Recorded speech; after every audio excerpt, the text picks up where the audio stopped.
Dalam beberapa hari lagi kita akan menyambut kedatangan bulan mulia, bulan Ramadan. Dan pastinya ramai di antara anda yang akan berniaga pada bulan ini. Untuk membantu anda dalam penyediaan perniagaan anda, saya ingin berkongsi 10 tips dan idea cara-cara berniaga dengan lebih baik dan lebih efektif di dalam bulan ini.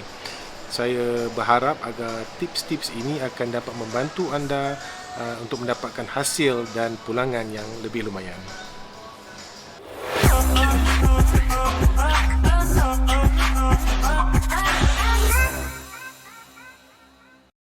Tips pertama ialah pastikan anda masak sedap-sedap.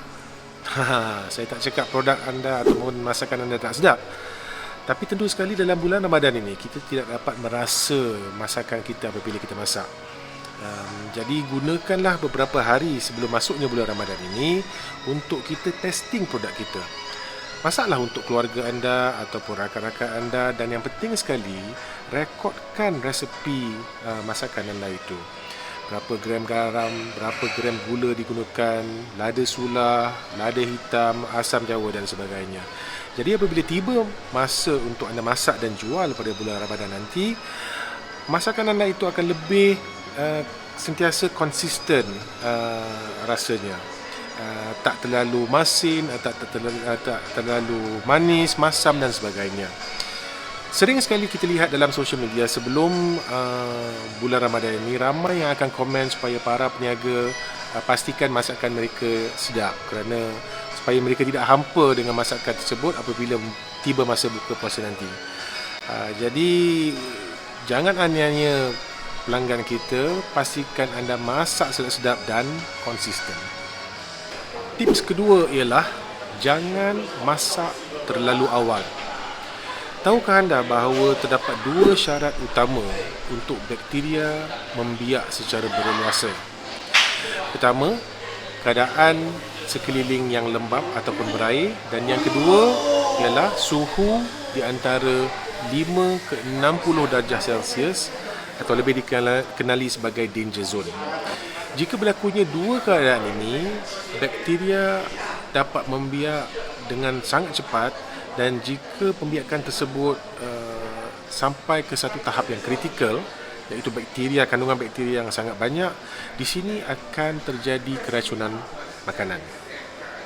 Contohnya seperti ini, Makcik Kiah berniaga nasi lemak, dan setiap hari Makcik Kiah akan menyiapkan masakannya seawal 10 pagi.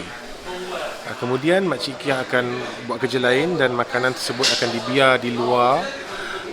Kemudian pada 4 petang, Makcik Kiah akan membawa nasi lemaknya ke bazar Ramadan untuk dijual. Pelanggan akan membeli, dan setelah tiba di rumah, pelanggan tersebut akan meletakkan nasi lemak di atas meja sementara tunggu azan maghrib untuk berbuka. Selepas masuk azan maghrib pada pukul 7 lebih, pelanggan tersebut akan makan nasi lemak tadi. Okey guys, di sini risiko untuk terjadinya keracunan makanan amat tinggi, kerana nasi lemak Makcik Kiah tadi telah berada pada suhu bilik iaitu 30 darjah Celsius selama lebih dari 9 jam, iaitu dari pukul 10 pagi hingga ke 7 malam. Pelanggan tersebut amat berisiko untuk mendapat keracunan makanan. Untuk mengelakkan dari perkara ini berlaku, kita sebagai usahawan harus mempunyai tanggungjawab dan pengurusan masa yang lebih elok. Umpamanya untuk Makcik Kiah, jika dia nak mula meniaga pada pukul 4 petang, beliau harus menyiapkan masakannya pada pukul 2 ataupun 3 petang, bukannya pada pukul 10 pagi. Ingat, masakan atau makanan tidak sepatutnya berada pada suhu danger zone, iaitu 5 hingga 60 darjah Celsius untuk lebih dari 4 jam. Lebih elok jika kita boleh meninggalkan makanan tersebut pada suhu yang panas, iaitu lebih dari 60 darjah Celsius sepanjang tempoh penjualan. Anda boleh menggunakan food warmer ataupun bain-marie dan sebagainya. Untuk Makcik Kiah, salah satu idea ialah beliau boleh menyiapkan lauk-lauk nasi lemak seperti sambal sotong, ayam goreng dan sebagainya awal, dan nasi boleh dimasak secara segar di tapak bazar Ramadan. Ini akan untuk mengurangkan risiko terjadinya keracunan makanan. Jadi ingat guys, jangan masak terlalu awal. Tips seterusnya ialah jangan masak terlalu banyak untuk mengelakkan pembaziran dan kerugian. Sebagai usahawan dan peniaga, kita harus selalu mengkaji tingkah laku pelanggan. Secara lazimnya, pada awal bulan Ramadan, khususnya pada hari pertama, kedua dan ketiga berpuasa, orang ramai lebih gemar untuk memasak dan berbuka di rumah bersama keluarga. Lebih-lebih lagi jika hari tersebut jatuh pada hujung minggu. Ambil pendekatan untuk tunggu dan lihat pada permulaan Ramadan atau buat test market dulu. Jika anda berniaga nasi dagang, buat satu periuk dulu. Ataupun jika anda menjual kambing golek, buat satu ataupun dua ekor dulu. Jika jualan habis pada hari pertama, tingkatkan kuantiti pada hari kedua dan seterusnya. Cuba sedaya upaya untuk mengelakkan makanan berlebihan, kerana makanan berlebihan bermakna kos anda akan meningkat dan keuntungan anda akan berkurangan. Usahawan dan peniaga juga selalu kena peka terhadap keadaan cuaca terkini. Setiap pagi sebelum memulakan penyediaan makanan, cek dulu laporan cuaca. Jika ramalan mengatakan pada hari tersebut akan hujan, kurangkan sedikit kuantiti makanan anda, kerana selalunya apabila hujan, pengunjung ke bazar Ramadan pun akan berkurangan.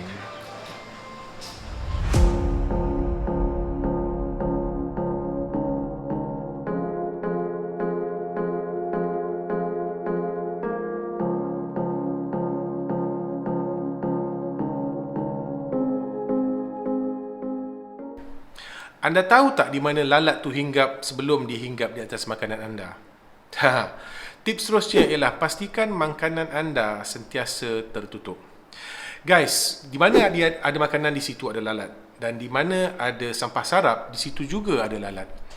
Lalat adalah punca pelbagai jenis penyakit seperti kolera, typhoid, tuberculosis dan bermacam-macam lagi. Jadi pastikan makanan yang anda sentiasa tertutup. Jika anda jual lauk pauk contohnya, simpan makanan anda dalam bekas yang tertutup. Dan jika anda menjual kuih muih, tutup loyang kuih tu dengan cling wrap yang plastik tu. Lebih-lebih lagi pada zaman sekarang ni, kita tak tahu virus apa yang berada di sekitar kita. Dan tentu sekali di bazar Ramadan yang penuh dan sesak dengan orang ramai, walaupun semua orang pakai pelitup muka, kita tak tahu virus apa yang boleh hinggap di atas makanan yang kita jual.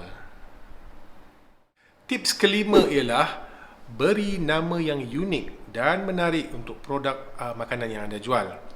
Guys, sebagai pembeli, apabila kita masuk ke sesebuah bazar Ramadan, selalunya akan terdapat berpuluh-puluh ataupun beratus gerai makanan. Pastinya sebagai pelanggan, mereka tidak akan ada masa untuk berhenti dan menjenguk ke setiap gerai. Dan selalunya akan terdapat lebih dari satu peniaga yang akan menjual jenis makanan yang sama dengan anda. Kalau produk seperti burger, tentu sekali akan ada 2 ataupun 3 gerai. Kalau murtabak, mungkin akan ada 3 atau 4 gerai. Dan kalau gerai jual minuman, jangan ceritalah, pastinya akan ada banyak. Jadi kita kena bezakan gerai kita dengan gerai orang lain. Dan salah satu perbezaan ialah dari segi nama. Beri nama yang unik.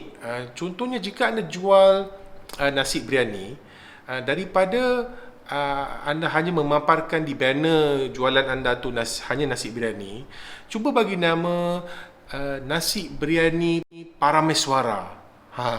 Ataupun jika anda jual air tebu, mungkin anda boleh beri nama air tebu Gunung Madu. Namanya interesting. Nama-nama seperti ini akan membangkitkan dan menarik minat orang ramai untuk datang dan membeli di gerai anda. Daripada saya beli air tebu dari gerai yang tak ada nama tu, baik saya beli air tebu dari gerai air tebu Gunung Madu. Anda faham tak kuasa penggunaan nama yang unik? Itu saja untuk kali ini. Jangan lupa menonton bahagian kedua untuk mendapatkan 5 tips lagi cara berniaga di dalam bulan Ramadan. Jika anda suka dan minat kepada konten yang kami paparkan, jangan lupa klik link di bawah untuk like, komen, subscribe dan share video ini.